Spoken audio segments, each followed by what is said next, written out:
Hey guys, welcome back to Smart Wallet and Me, where financial wisdom matters. In today's video, I'm going to show you 3 top paying dividend stocks that you need to have in your portfolio. Whenever things go down south in the economy and in the stock market, you want to make sure you have some top paying dividend stocks to help you to ride out the storms in the stock market. So in today's video, I'm going to show you my top 3 picks that pay anywhere from 8% to 11% in yield. So let's get right into it and I'll show you what they are. Okay guys, my first top pick for a top dividend paying stock is called MPLX LP. Is a master limited partnership that was formed by the Marathon Petroleum Corporation in 2012. The business operates in 2 segments, logistics and storage, which relates to crude oil and refined petroleum products, and gathering and processing, which relates to natural gas and natural gas liquids. In 2019, MPLX acquired Endeavor Logistics LP. On November 2nd, 2020, MPLX released third quarter 2020 results for the period ending September 30, 2020. For the quarter, distributable cash flow equaled $1.067 billion, or about $1.02 per unit, versus $1.027 billion, or around $1.05 per unit in the third quarter 2019, the same time last year. MPLX ended the quarter with a consolidated debt to adjusted EBITDA ratio of 4 times, unchanged from the third quarter 2019.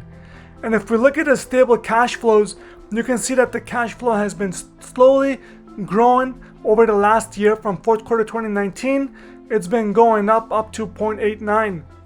On track to reduce 2020 forecasted operating expenses by $200 million, which is a good deal because you want to reduce those expenses, and supports goal of achieving positive free cash flow for 2021.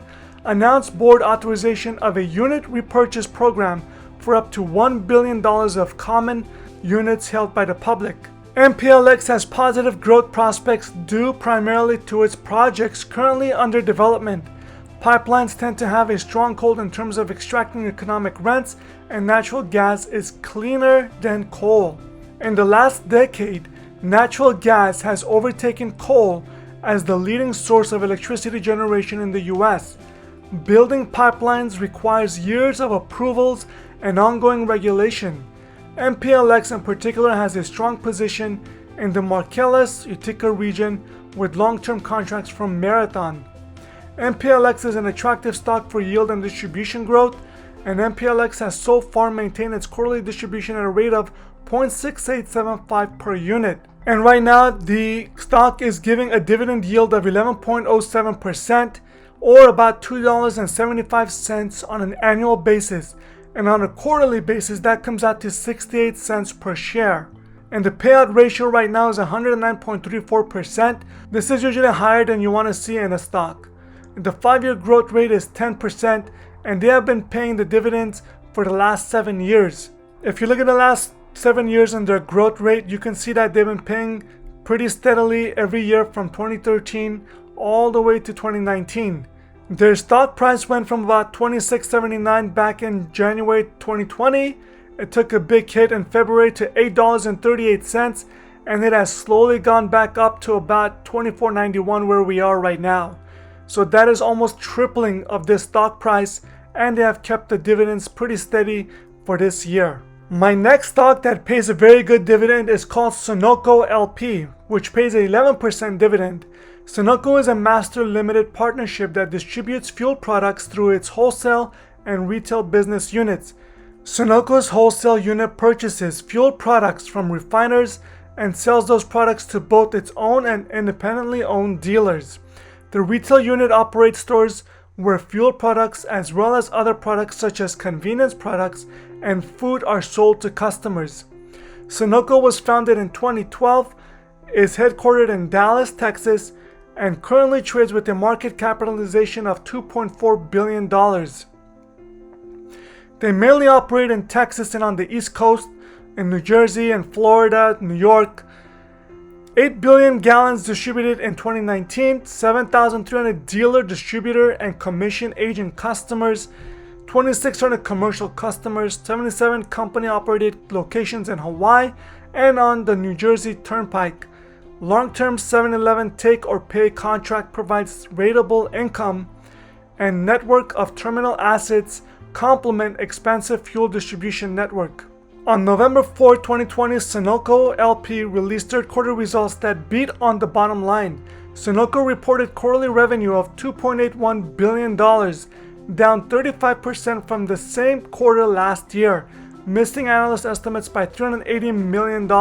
However, earnings per share of 96 cents beat by 16 cents per share.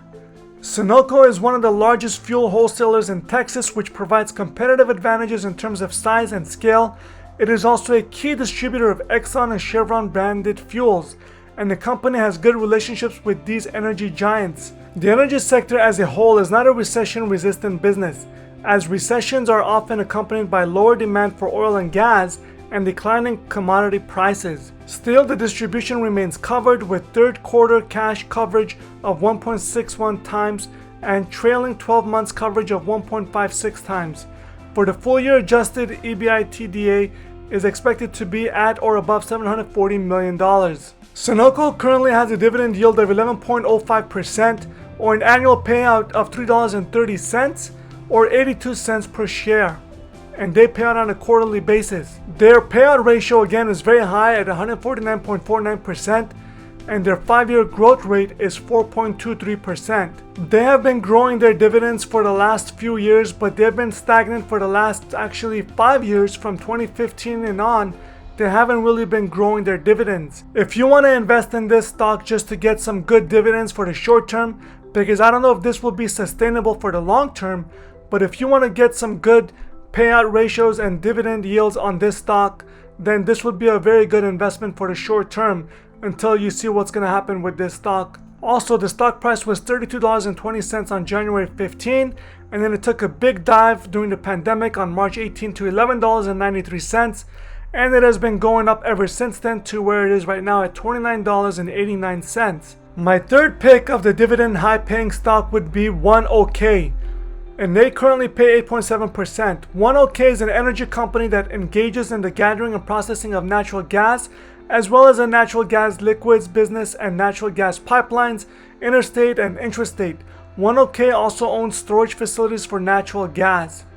ONEOK reported its third quarter earnings result in October 27. The company reported that it generated revenues of $1.85 billion during the quarter, which was 5% less than the revenues that ONEOK generated during the previous year's quarter.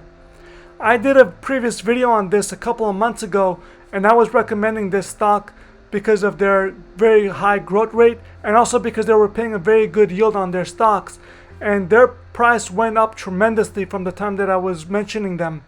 Despite a revenue decline compared to the prior year's quarter, which can be explained by commodity price movements, ONEOK managed to remain quite profitable, which can be explained by the fact that its input costs declined as well. During the most recent quarter, ONEOK generated adjusted EBITDA of $750 million, which was up 15% versus the previous year's quarter, therefore easily outperforming the top line number. A key advantage for ONEOK is that a significant portion of its revenue, especially after the roll-up of its MLP, are fee-based or hedged, which makes the company less sensitive to commodity price swings. This is why ONEOK can operate with considerable leverage without being in dangerous territory, as its flows are not very cyclical. The fee-based nature of ONEOK's revenues and non-cyclical demand for natural gas for heating is what has made ONEOK recession-proof in the past. ONEOK currently pays a dividend yield of 8.6%, or $3.74 on an annual basis, or 93 cents per share on a quarterly basis. And their payout ratio is 140%, which is high compared to other stocks. And their 5-year growth rate is 9.01%, and they have been growing their dividends for the last 18 years. If you look at their dividend growth rate, you can see from 1998, they were paying 27 cents all the way to $3.74 in 2019. So they've been able to keep up that growth rate for the last 18 years. So this 140% shouldn't be such a big deal since they've been doing it for the last 18 years. Don't rely on it heavily, but for the short term, you can get a good 8.6% yield on this stock but the payout ratio of 140% is a little bit over leveraged. I wouldn't recommend it for the long term, but right now it's been paying for 18 years, so I wouldn't worry about it, going forward, unless something major happens to the company or the economy that will bring down the oil industry and the natural gas industry. The stock was trading at $75.91 back in January 15, 2020, and then it took a big dive in March to $21.49, and it has slowly been gathering more strength and going up to $43.71 where we are currently. So guys, at times you need to have good dividend paying stocks in your portfolio so that you can have cash flow in your portfolio. And these stocks have been paying dividend yields for at least 18 years or so, and it's important to continue to hold on to stocks like this, because when the stock prices go down, you want to still have that cash flow coming in on a quarterly basis in your portfolio. Guys, I'm not a financial analyst. I'm not going to be recommending anything here. This is for entertainment purposes only. However, if you want to have some stocks in your portfolio that pay a good dividend yield, you should take a look at these 3 stocks that I just talked about, and you can get some good dividend yields in your portfolio. I hope you guys enjoyed this video. Please give me a like, make your comments down below, let me know what you think about these stocks, and please subscribe to my channel if you haven't already done so. Thanks for watching, and I'll see you guys in my next video.